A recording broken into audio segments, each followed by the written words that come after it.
inner work, for the sake of, well, I'm not fixed yet. I'm still divided. There's still eyes that need to be killed, capital Eyes. And that's not it. It's that as we're doing inner work and focusing on destroying this ego that is our nemesis, even more than we want to give the archons or demons or whatever, the hierarchy of darkness, we sabotage our own selves in so many day-to-day decisions. There's some things that are outside things that happen that we have no control over, like children being abused when they're little and they're just not physically strong enough. But they have the choice to not recycle that same event that happened to them upon someone else. There's a time where we can come into a season of empowerment where as we're working on these things, these hurts, these eyes, these desires of our own, it doesn't mean we don't still help. It just means that we need to focus, like with Tina, as she's doing inner work here, studying the Word, doing meditation, her mother's vertigo problems ended up being alleviated, for a season of time, and her high blood pressure, her grandmother who slapped her in the face for saying something about her father being in purgatory, just this past week was on the phone asking spiritual questions of Tina. Now this is the one they all knew was the drug addict. The one that's so not dependable, the one that's wishy-washy, the one that's fill in the blank that's negative, and they place Tina there.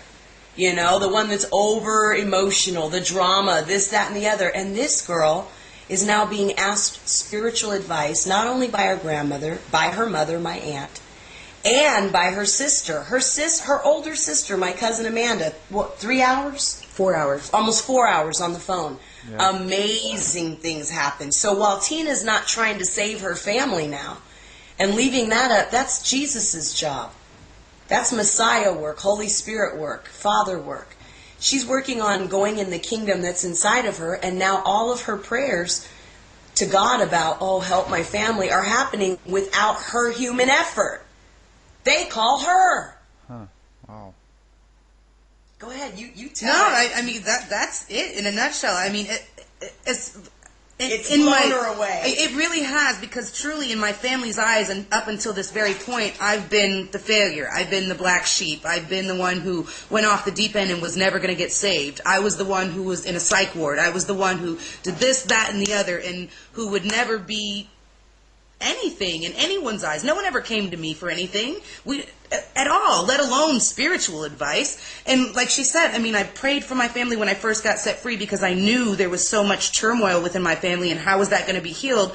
So it's the first time when I got set free and I was saved, I made a vow. I said, you know what? I'm going on the forefront lines for Christ, and I'm going to go in there and I'm going to tell them they need Jesus and they need God and they need all these things. And when that was going on, it backfired. It tore my family. It started tearing the family apart even more, but I wasn't working on myself. I was going out as a quote-unquote crusader in the name of God to save my family and save other people. But as I'm here now, without an effort, I don't call them or email them and shove Christ down their throat or tell them, this is what I learned about God today. I truly don't. But they call me and ask, how are you doing? Well, I'm doing good. So what'd you do today? Well, I've just been reading, some scriptures and stuff. Well, I want to know what you were reading. What did you learn? They're asking me questions and asking me who Jesus is. How do they hear God? Asking me all of these things that are just blow your mind. Phil, just to recap, people that listen, Tina got here just 3 weeks ago. Yeah. I mean, this will be 3.5 weeks on Wednesday. When she came here, she came just doing like 30 hits of X, doing all these drugs, Really? life, turmoil. Yes, sir. The day before I got on the bus to come to Moziah's house, I had done 30 hits of ecstasy within the last 2.5 days. Really? Whoa. Yes. And when I arrived put here, I did not have one withdrawal, sis. I had no withdrawals. None. And I was not only doing ecstasy, I was Coke. I wasn't doing coke. Oh, before. not coke. Yeah. Sorry. But I had been taking Xanax. I'd say anywhere from 5 to 10 a day. 10 Vicodin a day, on top of the ecstasy. I came out here and had not one single withdrawal. Not one. Amazing. It's the grace of God. Glory be to God. And she chose, Phil, when she had that choice. Uh-huh.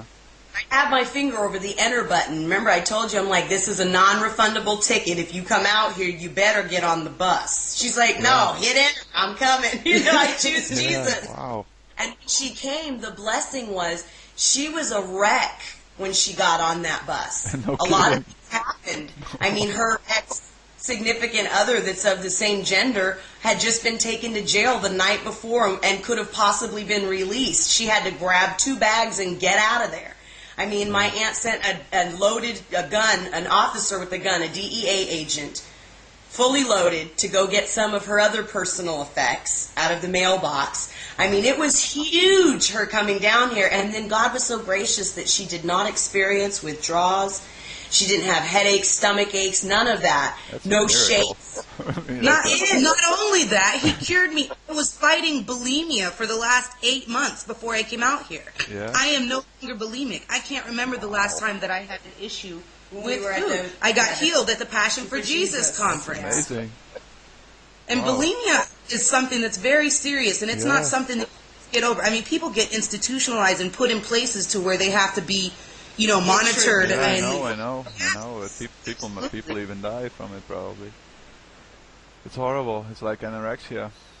It's very, It's awful. yeah. But the Lord can do it for anyone. We just have to choose Him wholly and completely, not just say, okay, Jesus, I know who you are. I'm going to pray to you, I'm going to pray to you a couple hours a day and I'm going to go to church on Sunday. No, we've all got to go inside and find out who God is.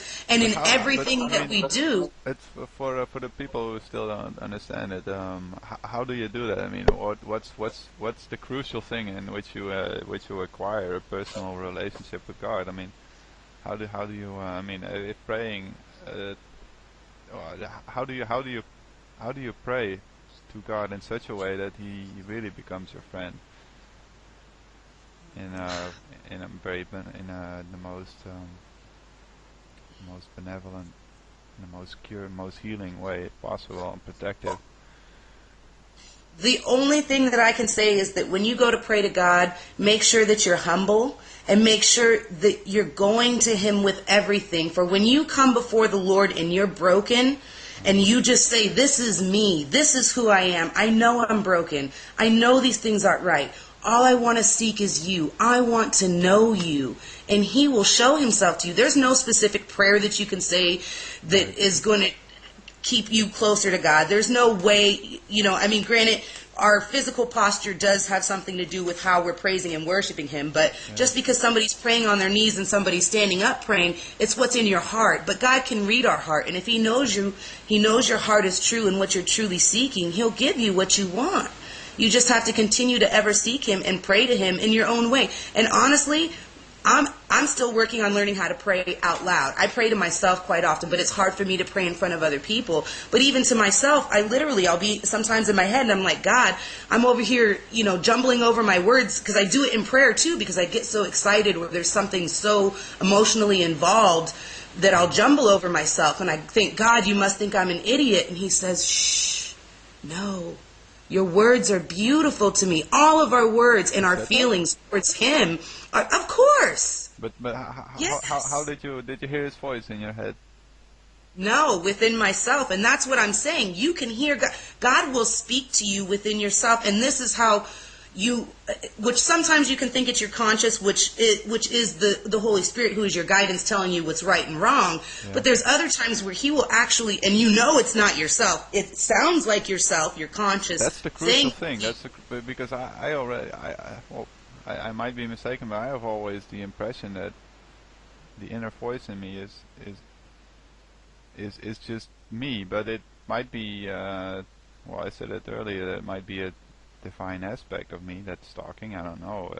It depends on if I'm mad. It might be my ego, so it depends. It's an alternation between the ego and your divine. But is there any? It sounds like it's almost different when God's talking to you. God's talking to you. Yes, and this is where I was going to say, because sometimes it seems like you're conscious, but it's true, in essence, the Holy Spirit guiding you, teaching you what's right and what's wrong. But in other ways, when you're listening, it sounds like your own consciousness, or what you would hear is your own voice, quote unquote, within yourself. But the words that are spoken to you are from God, and they're from God. I can't put it into facts and put it on a poster board so that somebody could necessarily look at it and go, okay, that's it. It's just when he's saying things to you, though, you'll know that it's him, and he'll direct things towards you and towards the question that you're asking or towards what you're seeking. Like people, Phil, might want to call it coincidence, but like you'll hear this inner voice, or you'll feel like it's your good side of your conscience, the angel on the other side of the shoulder, you know, in the cartoons they show the angel and the devil. devil is the ego, yeah. And so when you hear that, though, there will be confirmation that's brought so that you know that wasn't just your own mind over-exaggerating itself or making up things. And these telltale signs, I call them road signs, the Lord does just to bear witness that, yeah, you heard me. Like Tina would ask a question. She asked a question to the Lord, and she said, I don't understand all of this about meditation yet.